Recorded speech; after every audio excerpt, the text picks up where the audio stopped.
Thanks for joining us on Outside today. I'm Julia Diamond, and joining me is bodywork expert Nick Heil.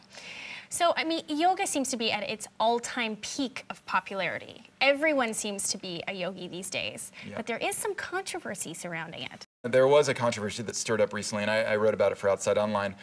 There was sort of addressing the risks that are posed by yoga, and by that I mean the risks of getting injured in it. So you're referring to this New York Times article that essentially said that yoga is dangerous for you, right? Yeah, I think that might have been the actual headline of the story. There you go. And you know, our immediate reaction was, that this was sort of overblowing the risks and overblowing the concerns. And certainly yoga is one of those activities where there's always the potential of getting hurt or having some sort of injury during a class. But we sort of like it. We sort of think it's something that could be really beneficial for a lot of different types of athletes. And we were concerned that a story like this might scare a lot of folks away from at least checking it out. We talked to athletic trainers and outdoor athletes and a lot of people from sort of the outside world. And first of all, I wanted to know if they did yoga and what they thought of it. And the overwhelming consensus was among those who did it, they really liked it. They really felt like it was helpful. Not only did it not cause them an injury, but it actually prevented, a lot of them felt that it prevented injury during their sports. So if someone's interested in pursuing yoga, but they are a bit concerned, maybe they have certain parts of their body that are a little bit more tender, are there certain tips that you have that people should know before they try yoga? Yeah,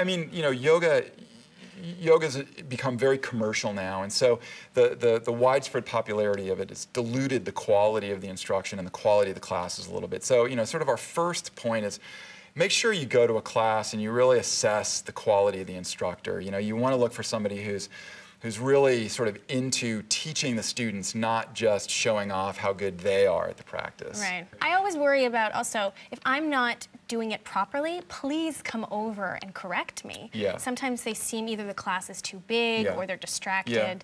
That's the problem you run into with these large classes where, a student who may not know exactly how to get in or get out of a pose is just trying to emulate what's happening at the front of the classroom, and that's where an injury can happen. That's a disaster. Yep. And, I know for guys especially, like sometimes it can get a little competitive in there, and probably women in class feel the same way. And, you might not be anywhere close to, I'm not very flexible, I do yoga, but I certainly can't do the moves that the person next to me is doing oftentimes in class. So, you want to sort of just try to be humble, sort of check your ego at the door, and, not go into it with this sort of competitive mindset. I like that. Those are some good tips in yeah. yoga and in life.